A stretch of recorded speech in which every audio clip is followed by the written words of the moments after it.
serve as the assistant to the bishop and live in Huntersville, North Carolina, but about 5 years ago, I got to hang out up here in this district and love the Smoky Mountain District. So it's good to be back and good to be here at First Franklin. So what we're going to talk about is the one board governance model, or the simple board governance model, or it's got lots of different names, but it's a way that we can streamline our governance as United Methodists so that we can have people not in so many meetings and more people out in ministry, which I think is an important thing to do. So as we think about that, I need 5 volunteers. You don't have to say anything, you just have to hold a card. Joe, I'll get you to come up. Just if you break the ice. Okay? If you'll just line up across here. Okay, Carol's gonna help us. There. I need 2 more. If not, I'll volunteer you, know. I know some of you. All right, so I'm gonna ask you to start by doing some math. Oh, gosh.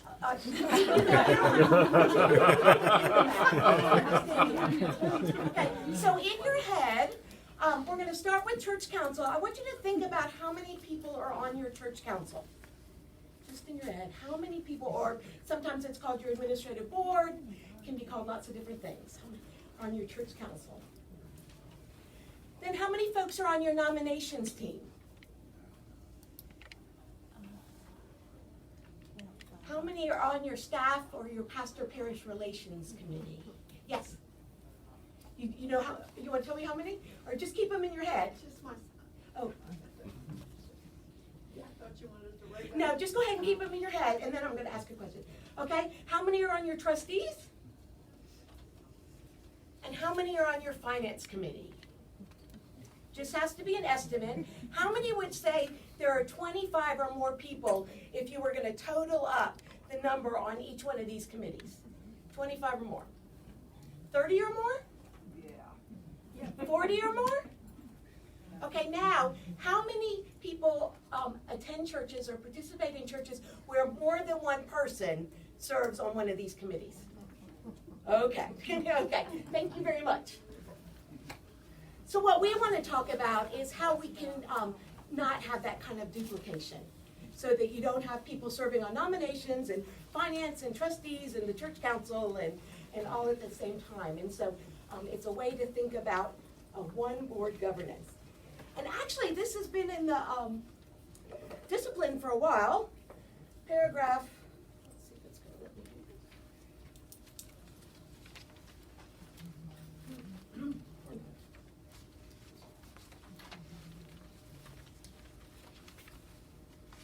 There's more than one way to skin it. So it's in the Book of Discipline, paragraph 247.2, and the most important part of it is towards the end. When the membership size, program scope, mission resources, or other circumstances so require, the charge conference may, in consultation with and upon the approval of the district superintendent, modify the organizational plans provided that the provisions of 243 are observed. Okay? That gives you permission to change your organizational structure. Okay? Who do you have to do that in consultation with? The DS. You have to do it in consultation with the DS. But that's all. You can modify it. You will not be charged by the United Methodist Police if you don't have a church council, if you don't have trustees, that type of thing. It can all be part of one board, so that there's one board making the decisions and everybody else can be out in ministry.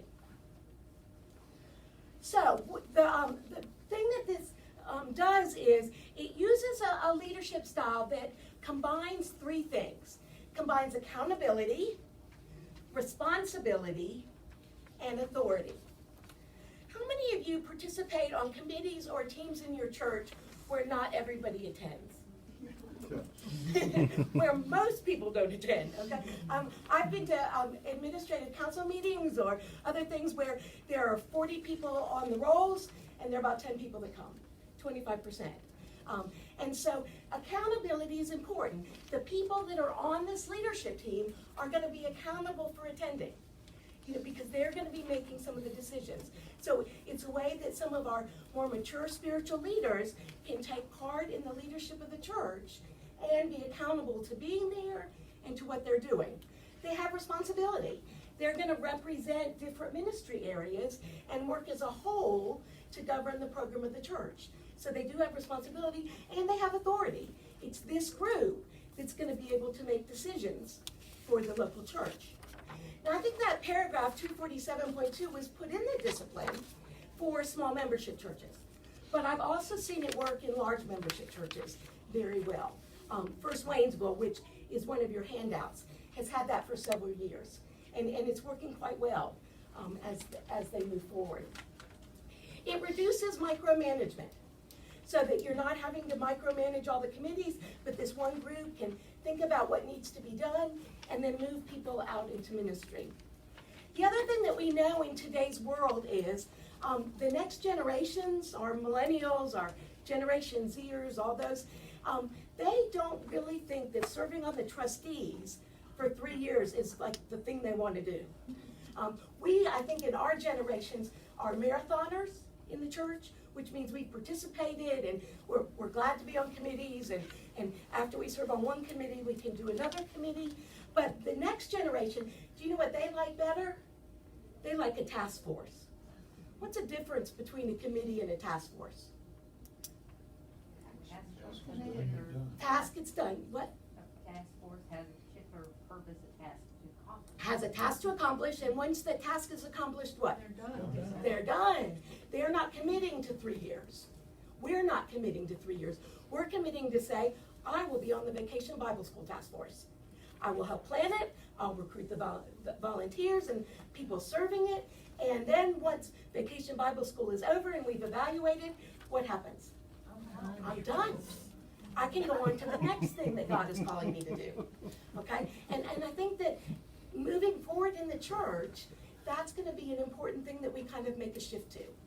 I think that's why people don't come to some of our committee meetings, because they never get done. Okay? I'm sure that there are some of you or some other leaders in your church that have been serving more than 3 years, right? More than 10 years. First church I ever served, the church council or was administrative board chairperson, he had been that for 26 years. Interesting thing was he didn't come to church, but he would come for the administrative board meetings. Now, how you help with that kind of thing? It was a little bit strange, but he had that job. And then the other thing it does is help us be in alignment. It helps us synchronize and align all the church's ministries with the mission, vision, and goals of the church.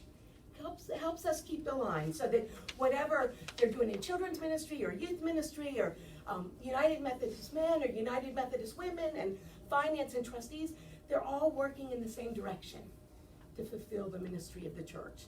And so this helps us do that in a more effective way. As I said earlier, it moves people out of meetings and into ministry, where they can feel fulfilled, where they can use the God-given gifts that they've been given, the spiritual gifts, to make a difference for God's kingdom.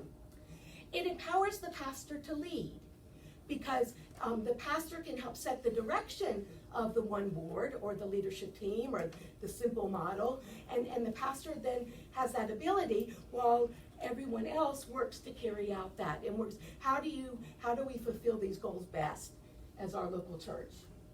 And it assists smaller congregations who cannot sustain the traditional model, and who have people who just put names on the sheet, and really none of those committees function much. But this is a way to have one committee that really would function. So here's the leadership board's responsibilities. First, it establishes the church's yearly budget. Okay, it's going to be the group that does that. It's going to confirm the vision that's cast by the pastor, and it's going to establish yearly goals for the church. How many of your churches make yearly goals? Some. How would your church be better if you did make yearly goals? Would it be better? Okay, so they're going to make yearly goals. It's going to work in partnership with programs and ministries to ensure they fulfill the mission and vision of the church. And then finally, it's going to work with the district superintendent to hold the pastor accountable. Okay? And there are two different ways we can do this with the leadership board. We can have a leadership board And you can have a separate staff parish relations committee and a separate nominations. That's one way you can set it up. Or you can set it up to have a leadership board and then nominations, and the leadership board would also assume the function of the staff parish relations committee. So you can make that choice. Why do we always make sure that the nominations committee is separate? So they're not nominating themselves.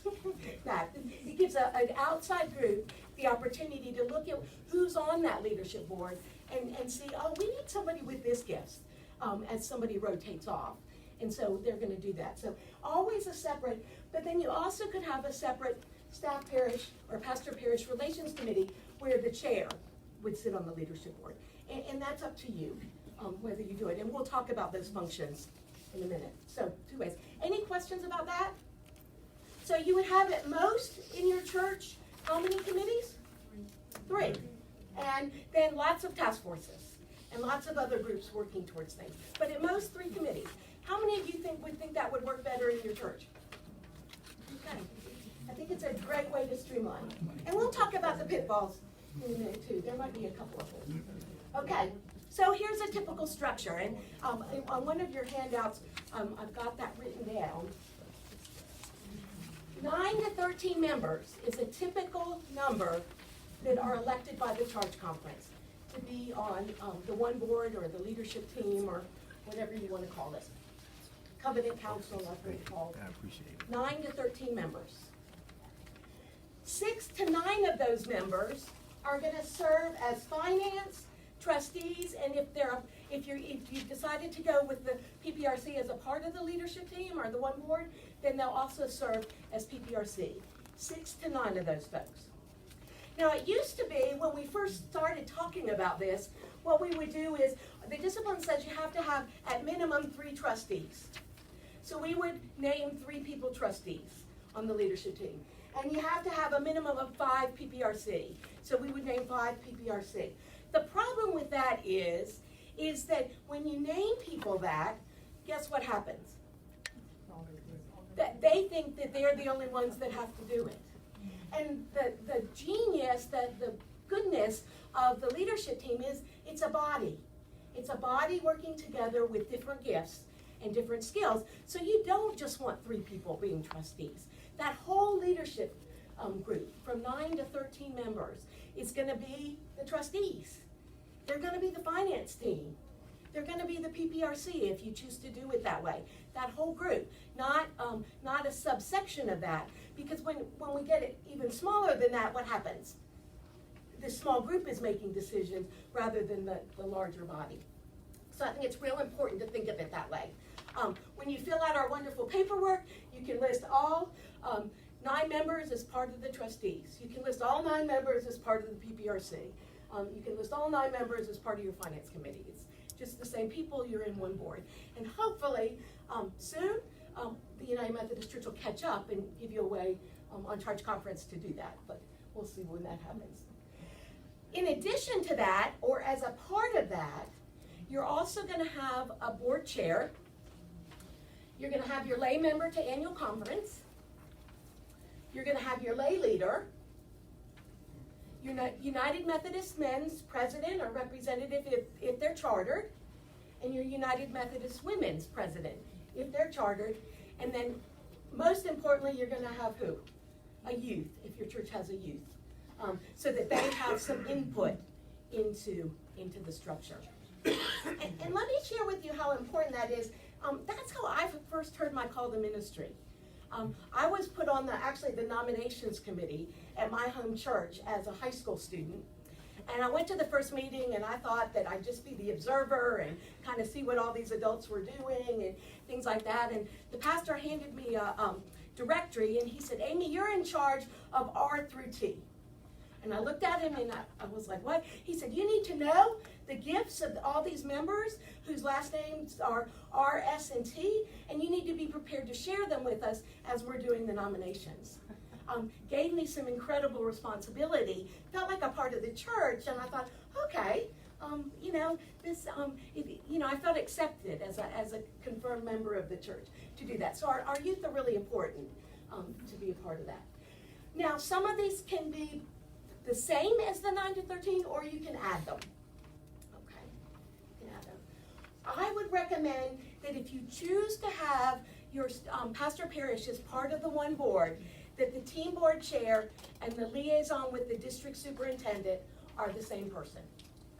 Because that team chair is going to know the goals, they're going to know the vision, they're going to know what the leadership team is working on, what the one board is working on, and they can best liaison with the district superintendent about the needs for pastor and other things, okay? Does that make sense? Okay, so utilizing a leadership style that it combines accountability, responsibility, and authority, I think is really important. And so as you choose these people, I think that you've got to think about that. So what is accountable leadership? It's one that combines all of those aspects. Responsibility, a duty or obligation to satisfactorily perform. Authority, the power to give direction and make decisions. Then accountability, an obligation or willingness to accept responsibility and to account for one's actions. All of these are important for each and every member of the one board governance. And I want to share with you a short video. Kay Cotan, who I'll share with you about her book in just a minute. She is giving this in Arkansas, which is why you have some papers from Arkansas. But she was giving this presentation to the folks in Arkansas, and I think she describes what accountable leadership really looks like.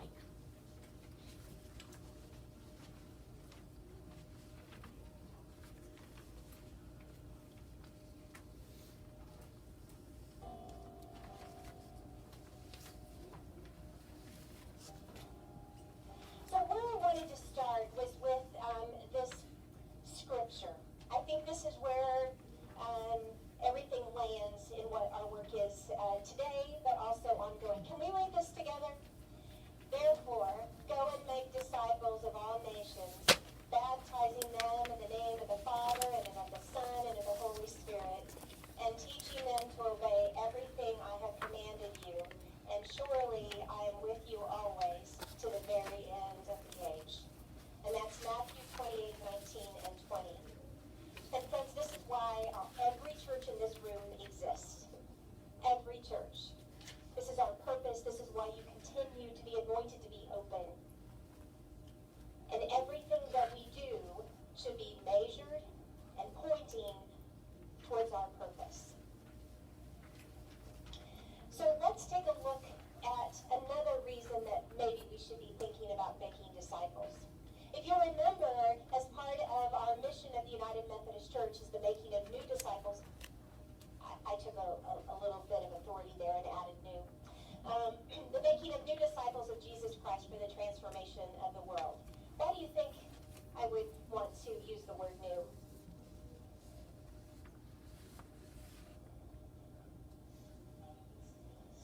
We're not into stealing sheep. No pen jumping. That's not our purpose, right?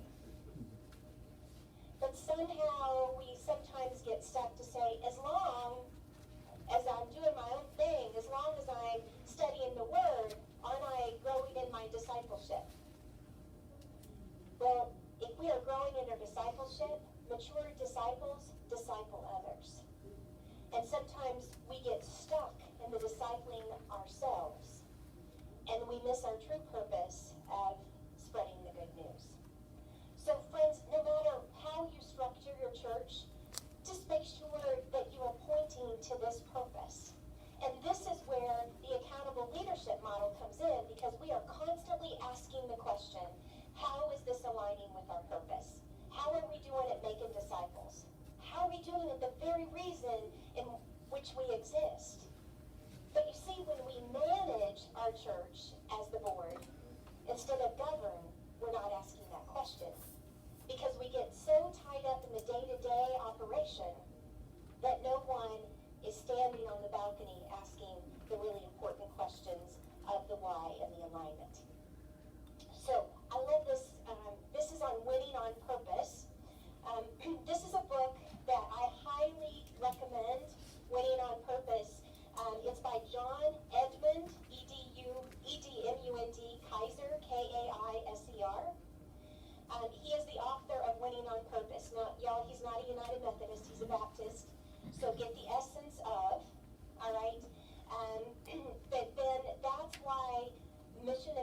Mission Possible is the companion to this. John Edmund Kaiser wrote the foreword to Mission Possible. And so think of this as theory and the understanding. Think of Mission Possible as the nuts and bolts, how to apply. In the foreword of this book, Tom Bandy, who is seen kind of as a church guru, many of you have heard from him, wrote this about what it really means to be an accountable church. So let's read this together as well. Do you want the mission to succeed? Are you prepared to stake everything, change anything, and do whatever it takes, even if it means altering long familiar habits, redeveloping precious programs, and redeploying sacred assets? Wow. This is what accountable leadership looks like. That we are really willing to make the hard decisions if we really want the mission of making disciples to succeed. So we're really ready to stake everything, change anything, and do whatever it takes, even if it means altering long familiar habits, redeploying precious programs, and redeploying sacred assets. You see, when we're willing to hold one another accountable, and we put the mission and purpose of the church at the beginning, at the focus, as the priority, as our go-to, everything will change. The questions change, and therefore the answers will change as well. So, when we think about church leadership as it relates to leadership and the structures in which some of our typical churches, we basically have kind of 5 different ways that we can model leadership. Bureaucratic is large church, large group driven. So there's a group of people who make all the decisions based on mostly personal preference and their own ideas. Autocratic is driven by one particular person. Committee-based or consensus-driven. So we got to get everybody on board. We got to have peace in the valley over anything else. Pastor-centered or personality-driven.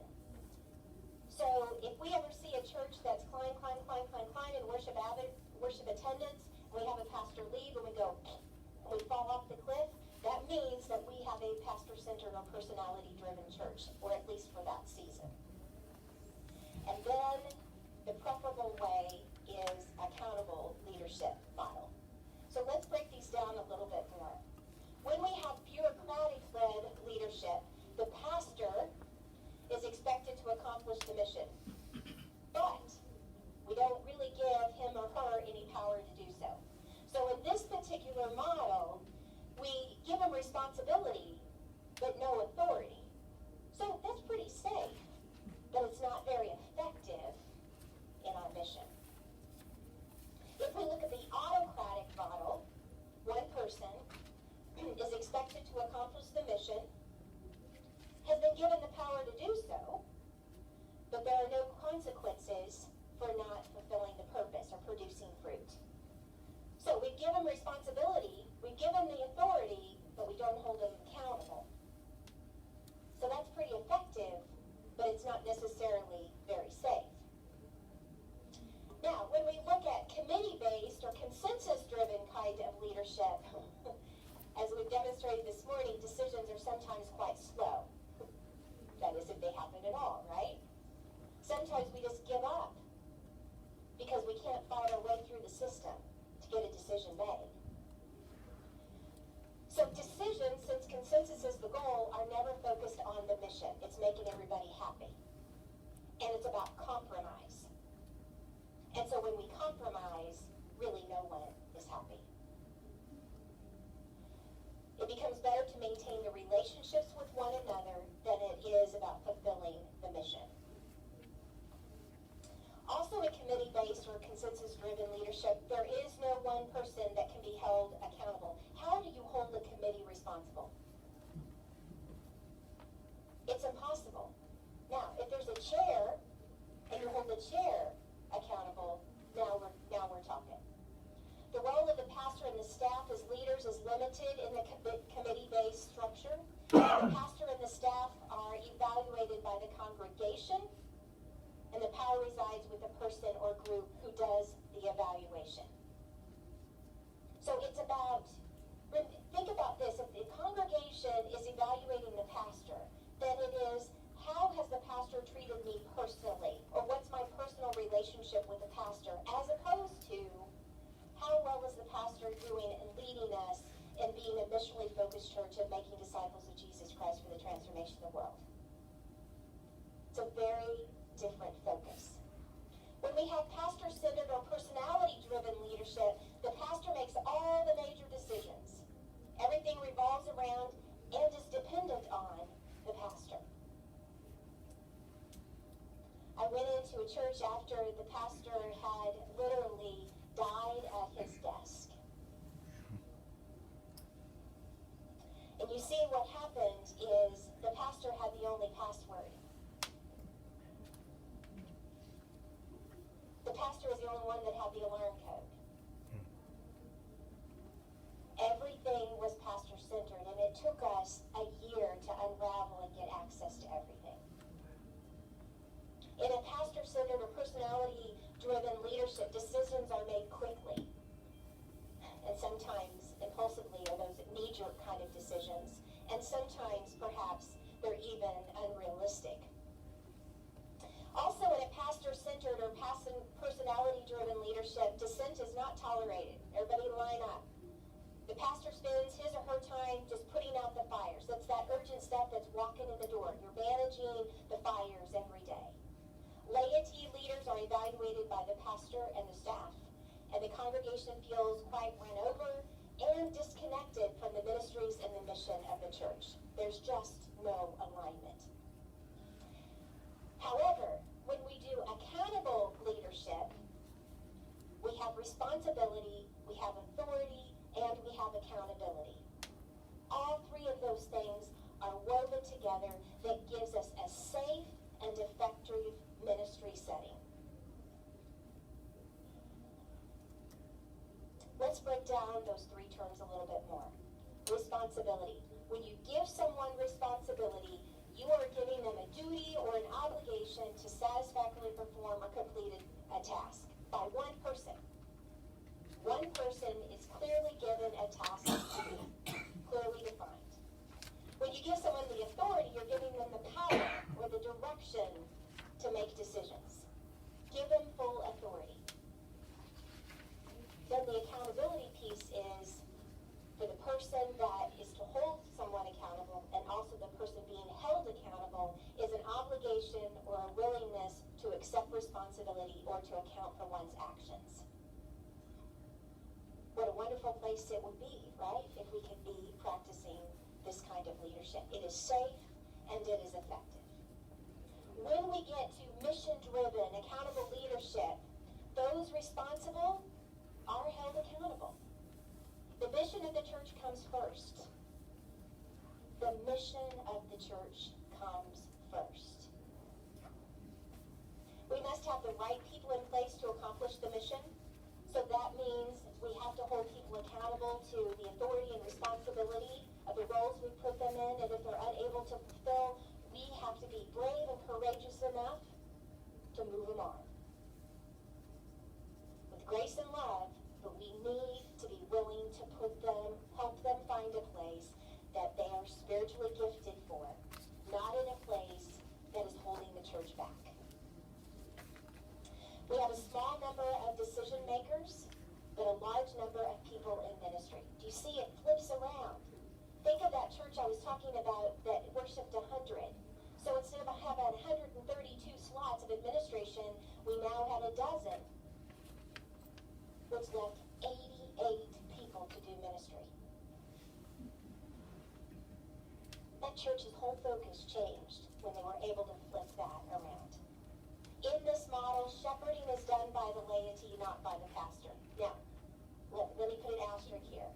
The smaller the church is, the more the pastor is going to be the one who is doing more of the pastoral care.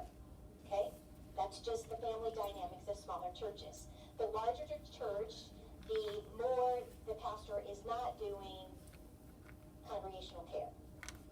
Alright? Now, what we need to get away from is that regardless of what size you are, that the pastor does it all. Okay? Some people's spiritual gifts as laity is caring for other people.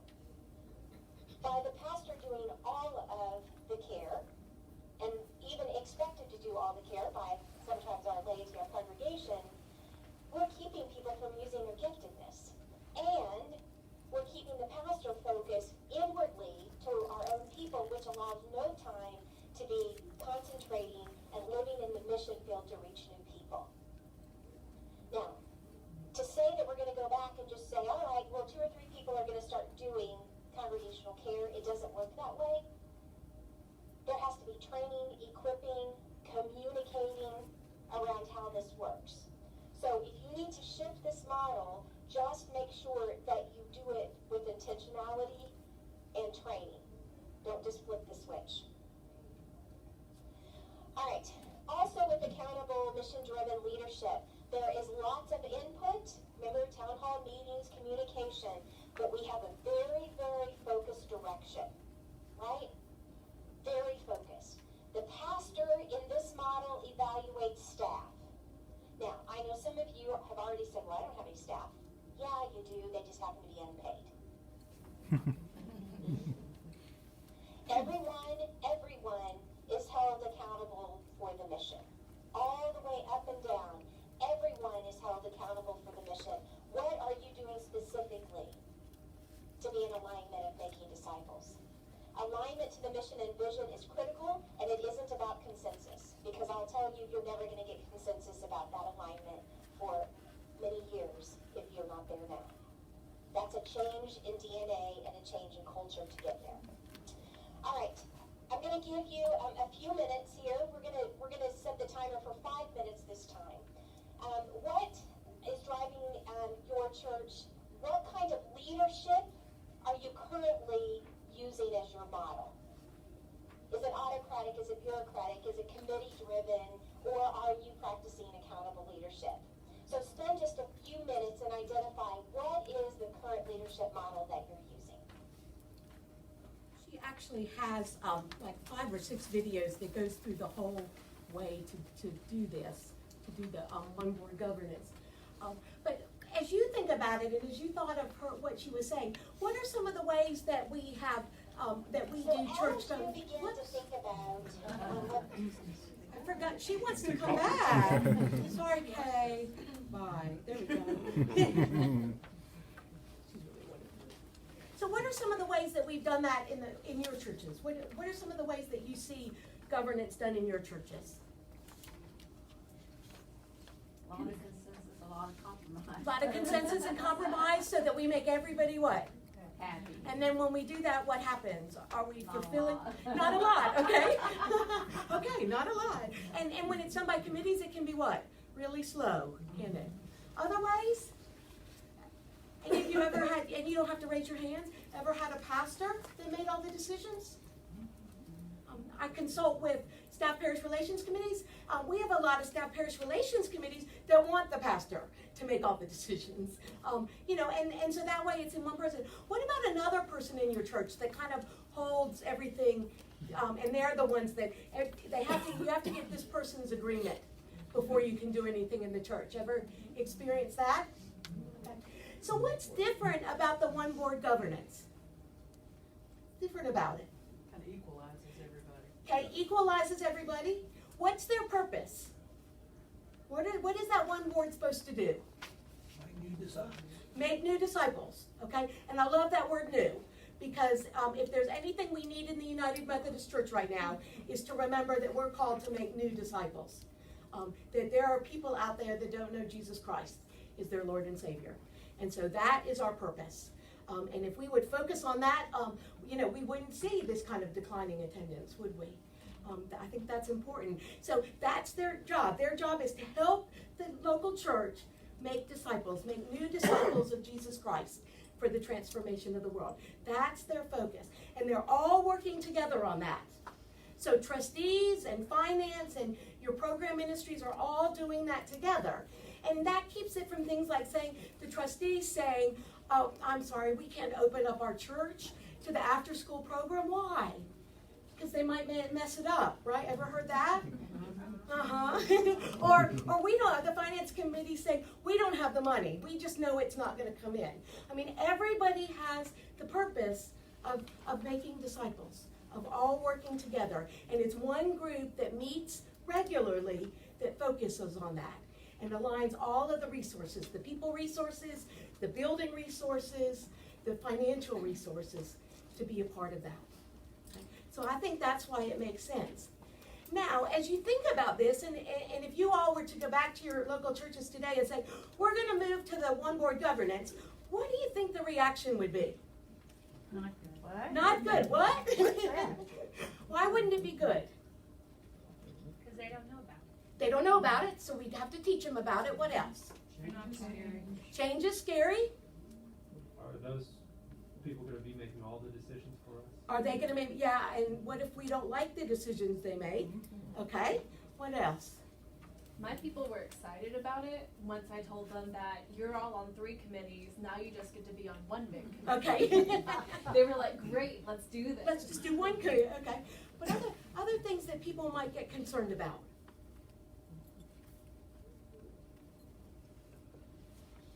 Territorial. What about territory or power? Maybe that doesn't happen in any of your churches. It must be the ones just in Charlotte. But you know, people that have served on trustees forever, and then they're not part of this leadership team, what's going to happen? There can be some bumpiness. There can be some feelings of like, oh, you don't like me anymore, you don't care for me anymore, that type of thing. And so, you know, it's something to know. So what's important to do as you think about moving towards this model? Communicate. Communicate. One would be to tell them how it's going to work and to explain about these 9 to 13 people. The other thing to tell them would be that every 3 years, or that every year, a third of it's going to change. Nobody's going to rotate back on. Okay? How many of you have committees where people rotate back on? A lot. Nobody rotates back on. Okay? So a third of it changes every year. What does that give the opportunity to have happen? New people. People that have leadership gifts, people that God has gifted, get an opportunity to use those. And so power doesn't get centralized in one group, but it continually rotates. And you've got some people that have been there for a couple years, and you've got some new people that can help them work together and work on it. What else do you think would be important?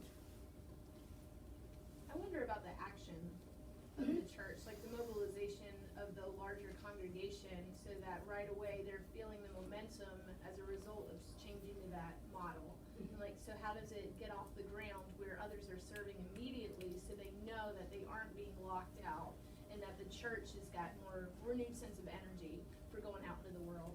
Okay, so how do we get people into action? Is the ministry of the church the responsibility of those 9 to 13 people? Are they supposed to do all the ministry? No, their responsibility is to do what? Make decisions. Delegate, make decisions, engage the laity in being a part of it. So it would be crucial that at the end of every meeting, you would say, okay, who's going to form this task force? And what's the purpose of this task force? Who's going to take this responsibility and form this? Who's going to take this responsibility? And then when you come back together, the person who took that responsibility to do that reports on how it's going. And so they're held accountable for inviting other people in to the ministry of the church. The other thing that I would recommend is a quarterly town hall meeting. Gather everybody that wants to come. You know, we Methodists, even though we run by committees, we like to have input. So have a town hall meeting where the leadership team is there, where they ask questions about how do they think things are going, you know, are we going in the right direction, what maybe do we need to do differently, what do we need to stop, what do we need to start, and you're hearing from everyone. And then the leadership team then goes back and discerns with that input, what maybe do we need to do better? What maybe, you know, what could we change? Now, do you have to do everything they say in the town hall meeting? No, but you're hearing them. And people mostly want to do what? They wanna know that they're heard. They wanna know that their ideas, their, suggestions, their new ministries, that they're heard, and then, you know, we can report back, well, we don't think we can do that this year, but we're gonna put it on the list for next year, or something like that. So, but I think that communication is essential, because when you talk about going to a one board, people get nervous. Oh no, they're gonna have all the authority, and what if I don't like what they do? So this way, you're being, transparent, you're including other people's thoughts and opinions, and if the responsibility of the one board is to include the other people in what you're doing, then people are gonna feel like their gifts, their spiritual gifts are needed. Does that make sense? All right. What other questions do you have as you think about implementing this? Yes? Our congregation tends to be a little bit more on the senior Okay. side of the age group. Some of the challenges we've faced in the past is that, you know, we've had all the committees and everything, and it's the same group of people doing all of the work for the church. Mhm. And then when you ask for volunteers, it's like the tumbleweed goes down the road. There's nothing there. So it's like, how do you go to this and also try to invigorate your congregation to wanna take part on a task? Okay, so, one of the ways that I think you do that is, it becomes the responsibility of the leadership board to ask, not to pass the clipboard. Because everybody feels good about being asked personally. And if the leadership team is discerned, we need somebody with this spiritual gift to be about this. You can go to that person and say, Sally, you know, we know you have this spiritual gift of hospitality. And we just need to do a better job of when somebody new comes in, could you help us be a part of that? You know, help be a part of that. Does that make sense? People feel affirmed and they feel needed. You know, and one of the things that I think we've got to keep reminding ourselves is that the people in our church are all ministers. I mean, by our baptism, we're all ministers, and God has brought us together because we have the spiritual gifts. We need to be the body of Christ in that corner of God's kingdom. So everybody needs to be doing something. And as far as I know, there's no retirement plan, sadly. But I do think, you know, they maybe can't do as much as people get older, but they can pray, they can help organize, they can make phone calls. There's some specific things. But again, the leadership team can help discern that as a part of that. Other questions? Yes? How does your finance people fit into this? You know, we've tried to actually go to this several years ago, but what we've wound up with is basically the same thing we always had. We have people responsible for the finance, like finance chair and secretary and stuff. So how do you implement all that into this one board? So it has to do with your agenda and the leadership making sure that they remember that everybody is a part of it. So you may have a person that, you know, so you don't name a finance chair. Everybody on that board is part of the finance. Everybody on that board is part of the trustees. And so when you come to that time in your meeting, we need to talk about finances, then you've got a report from your treasurer about how things are going, and you discuss those things all together. Does that make sense? So that it's not having a finance chair and a trustees chair, you know, sitting there, because then they think they're. But you do have a treasurer? And the financial You do have a secretary. treasurer and a financial secretary. It's recommended that they not be on the leadership team, but that they report to the leadership team. Oh. It's recommended that they not be on it, but that they report to it. Now, you can, if you wanna have it on it, you can have them on it. But one of the best practices that we've learned is if the treasurer and the financial secretary aren't, they can make a report. They can provide a report to the pastor or the chair that can then present it. Does that make sense? Sort of, but then your 3 goes to 4 groups. No, you don't have, everybody's the same thing. No, but you said you have a nominations and be separate. Yes. Then if you've got two people or ever how many on the finance, then that's another group. No, so everybody on all 9 people that are on your leadership team are all the finance committee. You don't have a separate one. But you have somebody that's, Lost. Okay, so all 9 people are part of the finance. But you've got somebody else keeping the book. Well, a treasurer and a financial secretary that have specific tasks to do. But I'm guessing, like, they wouldn't be a bubble because they're too small, right? So Well, they're- like in nominations in SPRC might have more members, but that like the finance group would only be 2 people, like a treasurer. Is that, Yeah, well, those are actually individual tasks. You have somebody Yeah. that writes the checks. You have somebody that counts the money and records the giving. What else do we have in the church that's a single task? altar guilds? Altar guild takes care of the altar. Other single tasks. Kitchen committee. Kitchen committee. Kitchen person. What about, a membership secretary who keeps up with the membership rolls? Those are single tasks. Those, and we put them on an administrative board, but this is changing it. It's flipping it upside down. They're doing ministry when they're doing those tasks. This is the group that's leading everybody in that direction. Does that make more sense? It really is flipping it upside down. Yeah, I kinda understand what you're saying. You're in a small congregation, how do you keep from having relatives? You know, like you worry about that with SPRC and husbands and wives and. Right, and the rule is that you don't have husband and wives or members of the same immediate family living in the same household on the leadership team. Okay, so you just have one of them. You just have one. Now, in some of our churches, there are lots of extended family. Can they be part of it? Yes. But people living in the same household, Right. you would only have one. Church is so small that that's basically impossible to do. Well, and if it's impossible, then, you know, again, best practice. Do they It's not have to be dictated. members? Do they have to be members of the church? That, okay, so that's up to you all. You know, at least 2/3 of them would have to be members, because the Book of Discipline says 2/3 of the trustees have to be members. Only specification that we have. So at least 2/3 would have to be members. The rest wouldn't, and that could be up to your church to decide.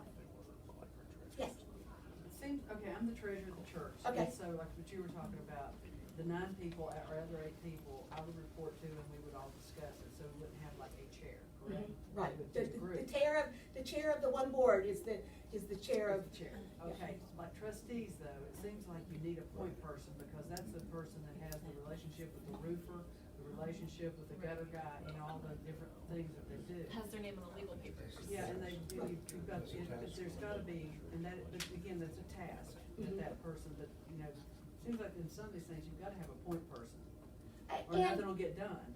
Right, and- Especially the trustees, I mean, if you say, let's go do this, and you don't have a point person, you know.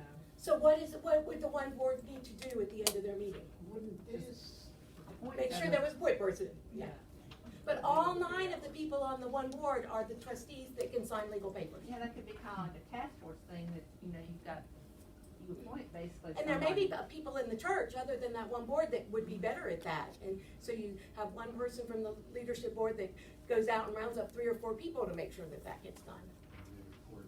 And then they report back to the one board. I see the benefits in this, and I'm not trying to be pessimistic by any means. It's okay. But you have, I was in the military for a long time, and Sure. you've been in this military, knows the 80-20 rule. 80% wants to do something, but 20% does the work. So, you know, to me, I see the good benefits of this, but, you know, right now in the smaller church, there's stability and there's functionality in having separate committees. And this is something, you know, Pastor Nicole and I are trying to decide on also, but to me, you know, it's more, I don't know, it's more functioning if you have the separate committees. But I also see the benefits of this. This is something that, you know, we have to explore, but I don't know, it's, in smaller churches, and I echo her sentiments over here, it's harder to get people to volunteer. It really is, you know, and because you have the same people doing the same thing all the time, and maybe sometimes in a different role. So that's the challenge with something like this, in my opinion. So what have we taught people to do in the United Methodist Church? Perfect point, and I totally agree. But what have we taught people to do in the United Methodist Church? When you become a member of a United Methodist Church, what happens to you? You get put on a, right. So we've taught people in the United Methodist Church that the way that you're in ministry is to be on a committee. This changes that. This says to be a United Methodist means that building our relationship with Jesus Christ, and we're going out into the world. That's what it means to be a United Methodist, and that God equips some people to lead and guide and direct the church in how they do that. It is a total flip, and for a little while it'll be rocky. And people abandon it, and that's okay.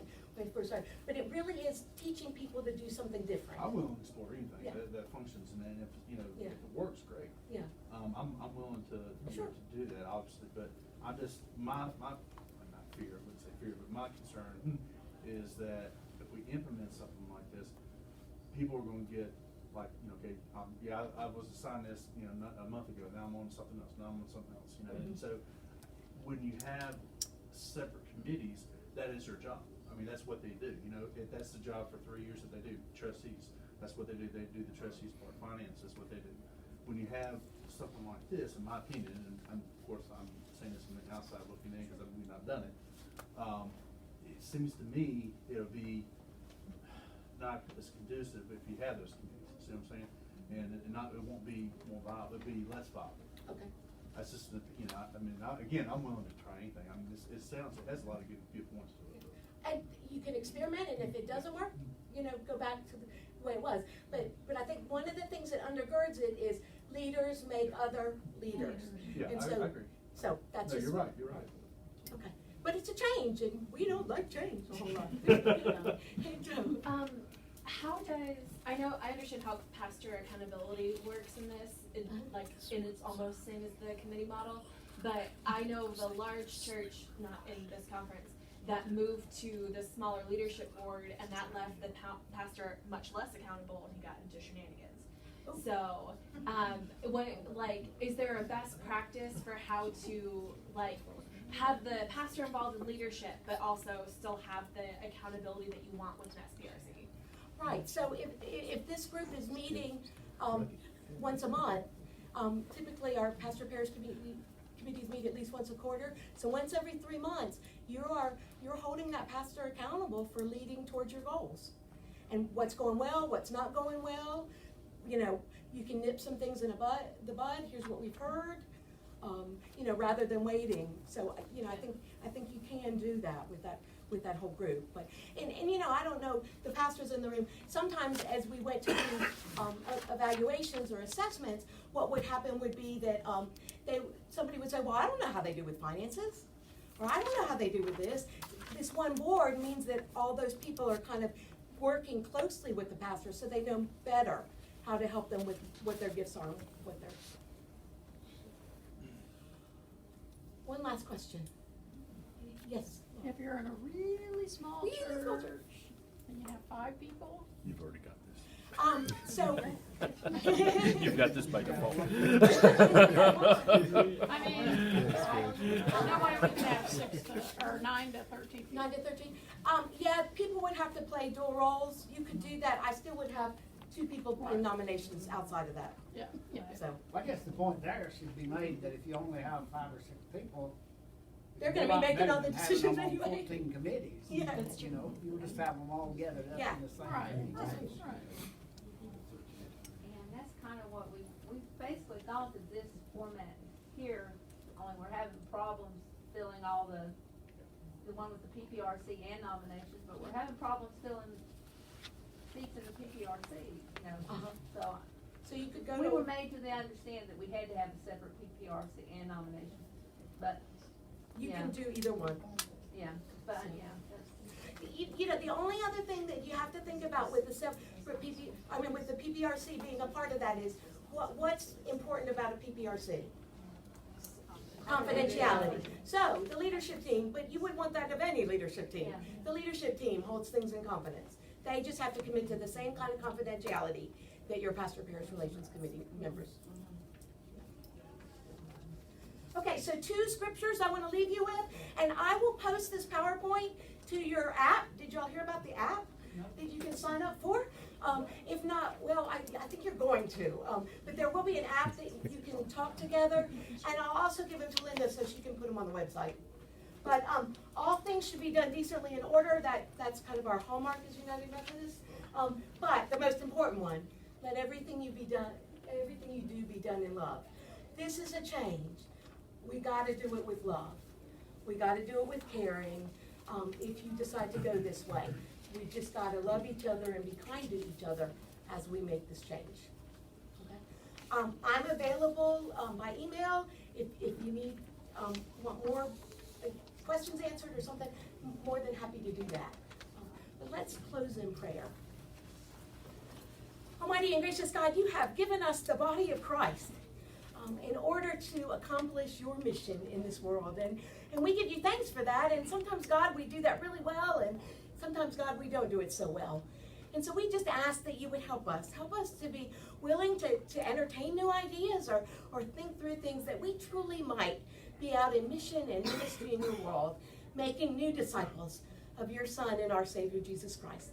I give you thanks for each person in this room, for their love of you, for their love of their local church, for their willingness to share their gifts, and ask that you would help us to spread that so that others can use their gifts as well.